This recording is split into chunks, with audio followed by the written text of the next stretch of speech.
Engkau yang kami tinggikan di pagi hari ini Tuhan. Karena hati kami penuh dengan syukur. Kalau bukan karena kasih dan anugerah-Mu, kami tidak bisa beribadah pada pagi hari ini. Kami mau Tuhan sebelum kami memulai aktivitas kami hari ini, biarlah Engkau yang berbicara buat setiap kami. Engkau yang menyampaikan isi hati-Mu Tuhan. Engkau yang menuntun kami untuk apa yang kami buat sepanjang hari ini, bahkan hari-hari ke depan kami. Kami buka hati kami untuk suara-Mu Tuhan. Pakai hamba ini yang tidak ada gunanya Tuhan. Tapi biarlah Engkau lewat Roh Kudus-Mu sendiri yang bicara buat setiap pribadi yang ada di Zoom ini mungkin, atau juga yang keluarga yang mendengarkan di rumah. Karena kami percaya lawatan-Mu tidak terbatas. Engkau sanggup mengerjakan apa yang Engkau mau dalam hidup kami. Dan bagian kami hanya turut akan kehendak-Mu. Terima kasih Bapa. Kami siap dan buka hati kami untuk mendengar firman-Mu. Di dalam nama Tuhan Yesus Kristus, setiap kita yang siap untuk kebenaran firman Tuhan, katakan amin. Haleluya. Puji Tuhan, selamat pagi untuk Bapak Ibu yang terkasih di dalam Tuhan, sukacita. Saya bisa ada bersama-sama lagi di gerbang pagi. Pagi hari ini, sebelum kita memulai aktivitas kita, saya ingin kita sadar dan kita mengerti bahwa ketika kita ada pagi hari ini dan bangun pagi hari ini, kita sama-sama mengingat bahwa kita adalah orang yang diutus Tuhan. Kalau kita bisa bangun pagi hari ini, ingat, kita sedang dalam pengutusan Tuhan. Oleh karena itu, pagi hari ini kita akan mengingat kembali bahwa sebagai orang utusan Tuhan, harus bagaimana hidup kita. Jadi pagi hari ini, mari kita katakan, saya orang yang diutus Tuhan. Amin. Kita buka di kitab Yesaya. Kita buka di Yesaya 66 ayat yang ke-19. Aku akan menaruh tanda di tengah-tengah mereka dan akan mengutus dari antara mereka orang-orang yang terluput kepada bangsa-bangsa, yakni Tarsis, Pul, dan Lut, ke Mesek, dan ke Ros, ke Tubal, dan Yawan, ke pulau-pulau yang jauh, saya garis bawahi, dikasih highlight merah, yang belum pernah mendengar kabar tentang aku. Artinya hari ini, bahkan hari-hari ke depan, ternyata masih banyak orang yang belum mendengar kabar tentang Yesus, belum mendengar tentang Injil keselamatan itu. Dan Alkitab bilang, yang belum melihat kemuliaanku. Supaya lewat hidup kita, orang-orang yang diutus Tuhan, orang bisa melihat kemuliaan Tuhan. Dan apa saudara? Supaya mereka memberitakan kemuliaanku di antara bangsa-bangsa. Pagi hari ini saya ingatkan kembali, ketika kita bangun, kita ada dalam pengutusan Tuhan. Supaya lewat hidup kita, orang mendengar kabar tentang Tuhan kita, tentang ada penyelamat itu, ada juru selamat itu. Tentang apa? Tentang kemuliaan Tuhan yang terpancar lewat hidup kita. Sehingga setiap orang juga akan memberitakan hal yang sama dengan yang kita lakukan. Mungkin ada pertanyaan, lalu ada pertanyaan. Untuk apa Tuhan mengutus kita? Saya mencoba membagikan pagi hari ini. Ada 4 hal untuk apa Tuhan mengutus kita. Yang pertama, kita akan pelajari. Tuhan mengutus kita untuk apa saudara? Untuk menjadi terang di tengah dunia yang gelap. Kita tahu hari-hari ini dunia bukan semakin baik. Yang jahat makin tambah banyak jahat. Yang sesat makin banyak. Yang sepertinya kelihatannya, bahkan yang kelihatannya rohani, sudah mulai melenceng dari Tuhan. Pagi hari ini kita diingatkan Tuhan. Tuhan mengutus saya dan saudara untuk menjadi terang di tengah-tengah dunia yang gelap. Efesus 5 ayat 8 berkata, memang dahulu kamu adalah kegelapan.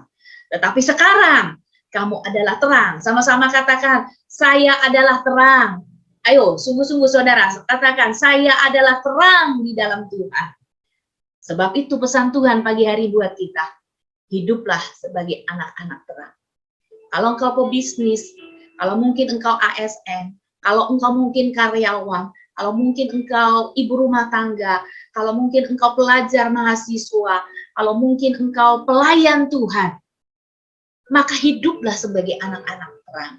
Jangan ngaku Kristen, tapi kelakuan kita menyimpang dari firman Tuhan.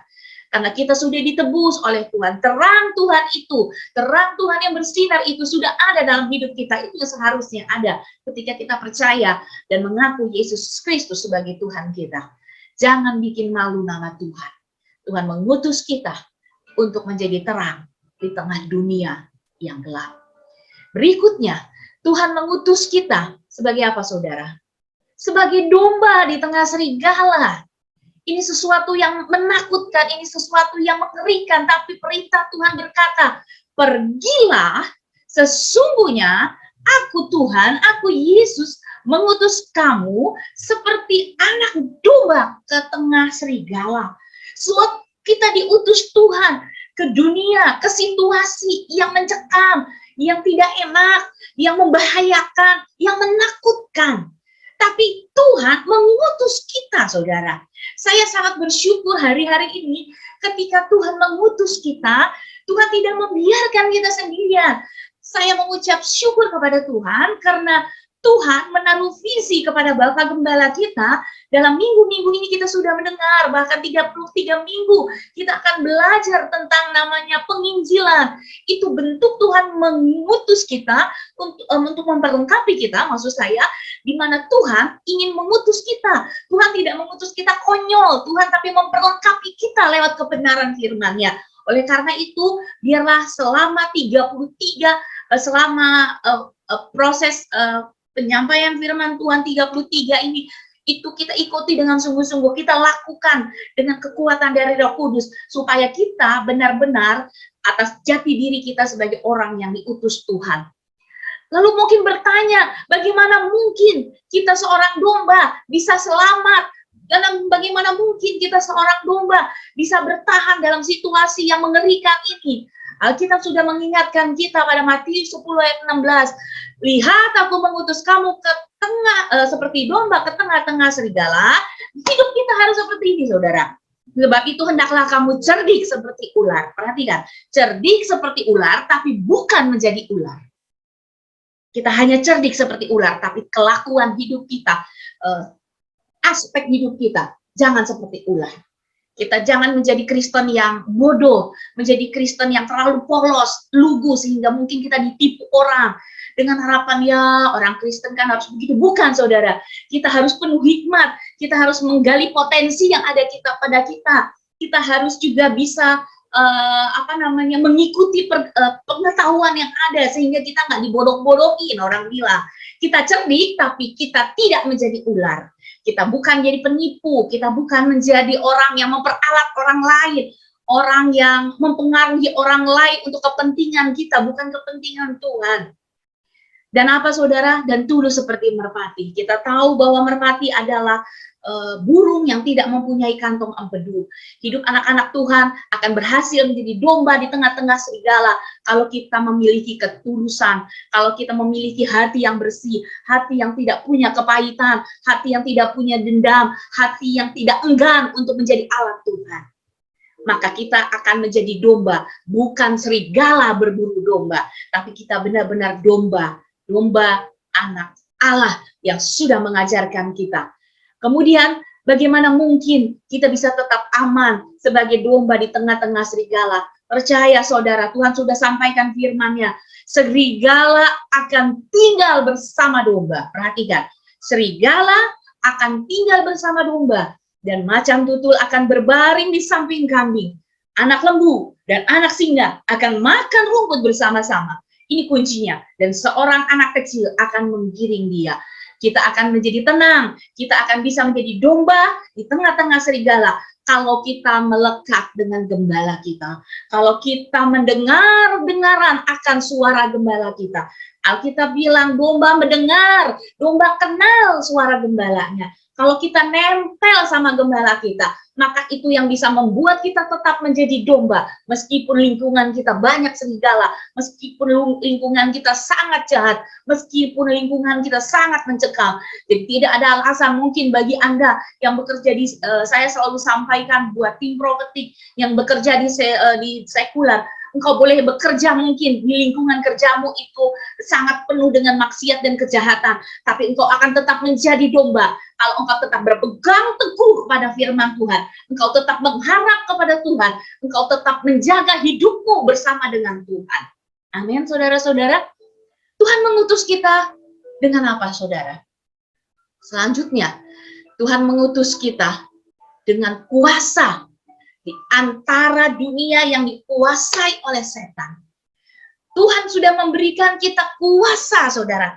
Sama-sama katakan, Tuhan sudah memberikan saya kuasa. Amin. Tuhan sudah memberikan saya kuasa. Amin.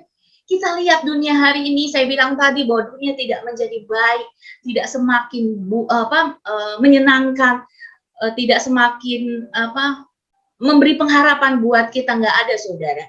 Dan setan hari-hari ini tidak santai. Kalau mungkin kita masih bisa work from home, kita bisa bekerja dengan santai di rumah dengan kondisi ini, tapi setan, saya mau katakan, tidak santai. Setan sedang aktif-aktifnya bekerja, setan sedang mengarahkan segala senjatanya karena dia tahu waktunya sudah sangat singkat.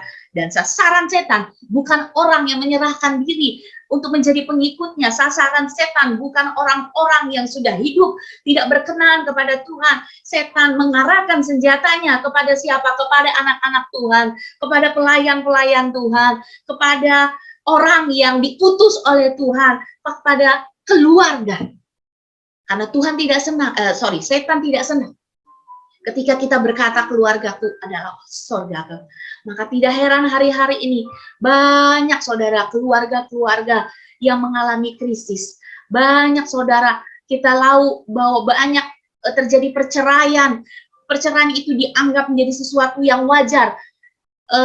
Saya pernah mendengar ketika begini saudara, dalam institusi kami, untuk anggota itu bisa bercerai, gitu, anggota yang sudah dinikahkan secara dinas bercerai, maka salah satu syaratnya adalah mendapat izin dalam bentuk tanda tangan, gitu, dari pemimpinnya. Pertama tuh dari istri pemimpinnya, dalam hal ini ketua bayangkarinya, kemudian dari pemimpin setempatnya, gitu ya, jadi kapolresnya mungkin, gitu ya. Nah kan kami ketika kami melakukan tugas kami, banyak anggota yang melakukan atau mengajukan proses perceraian.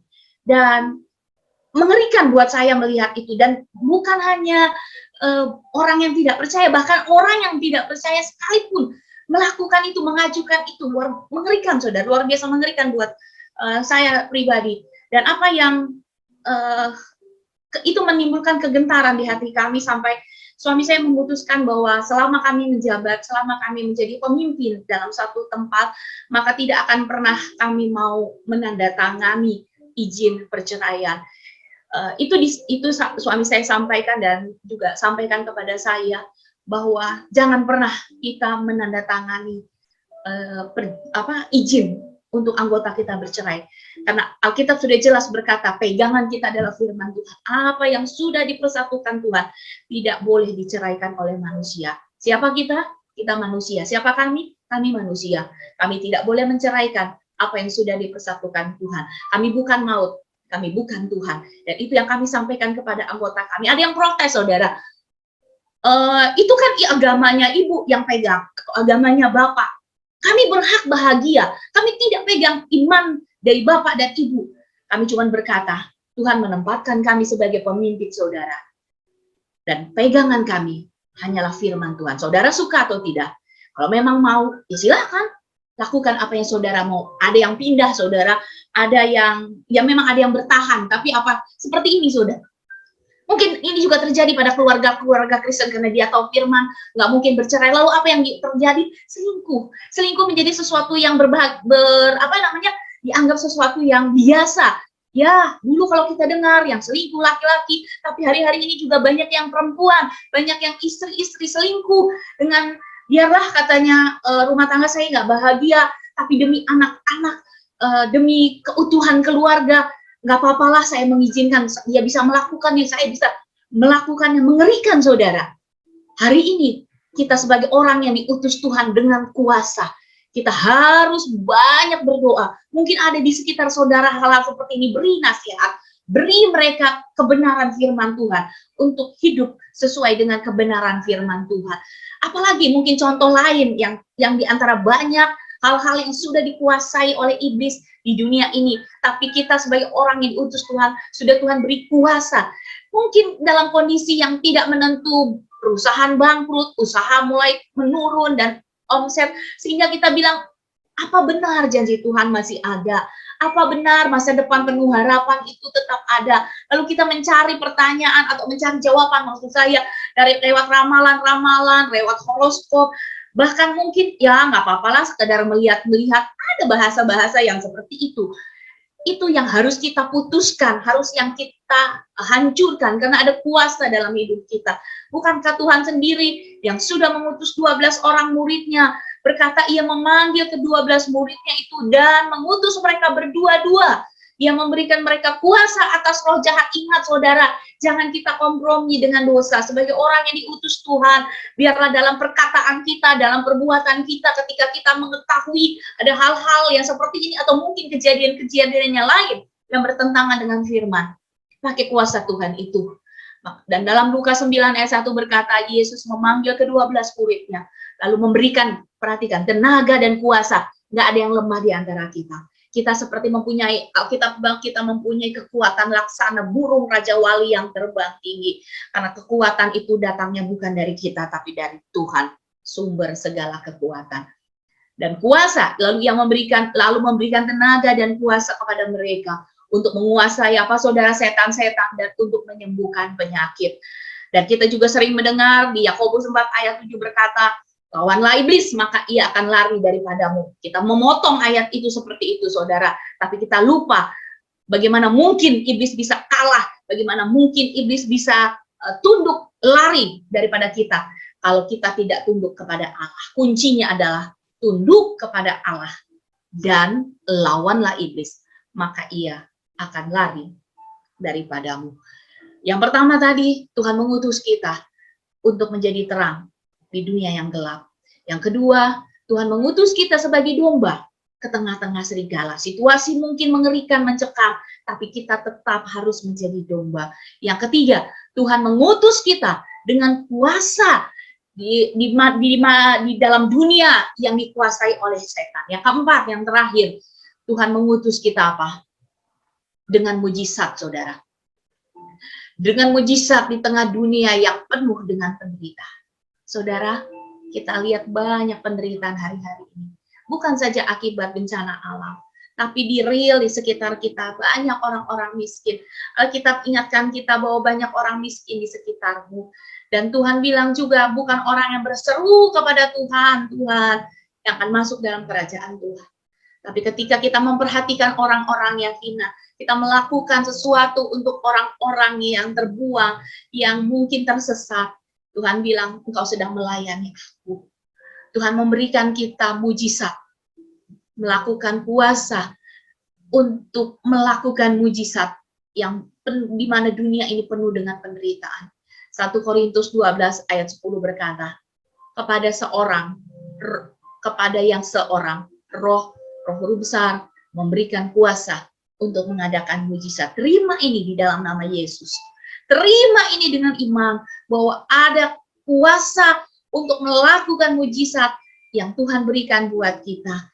Kemudian Yohanes 14 ayat 12 sampai 14 berkata, aku berkata, Yesus berkata kepadaku, kepadamu, kepada saya, kepada saudara, hari ini, pagi ini, sebagai orang yang diutus Tuhan, sesungguhnya barang siapa percaya kepadaku, hari ini di Zoom ini ada 26 orang percaya kepada Yesus Kristus, Kita yang sudah mengaku bahwa Yesus Kristus sebagai Tuhan kita, Ia berkata, sesungguhnya barang siapa percaya kepadaku, Ia akan melakukan juga pekerjaan-pekerjaan yang aku lakukan, bahkan pekerjaan-pekerjaan yang lebih besar daripada itu. Amin, saudara-saudara. Engkau sanggup, engkau bisa, karena Tuhan yang sudah memberikan itu kepada kita. Jadi saudara-saudara, mujizat kesembuhan itu masih terjadi. Kalau dulu Yesus menyembuhkan wanita pendarahan, mencelikan mata yang buta, membangkitkan membuat orang yang lumpuh dapat berjalan, bahkan membangkitkan orang mati, mujizat pelipat gandaan. Tuhan mencukupkan makanan minuman. Lewat apa, saudara? Lewat hidup kita hari-hari ini. Saudara sadar apa yang gembala kita lakukan? Lewat kamu hebat, kita sedang melakukan mujizat itu. Mungkin tidak bilang, oh saya bisa, Bu Oce mungkin nggak bagikan makanan, tiba-tiba kardus dusnya yang 1 menjadi 10. Mungkin tidak.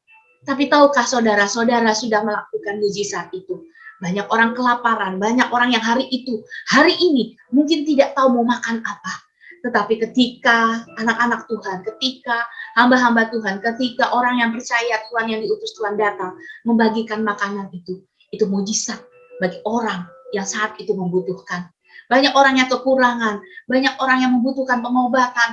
Ketika kita memberikan pengobatan, mungkin Tuhan lewat obat, lewat tangan dokter, Tuhan bisa bekerja.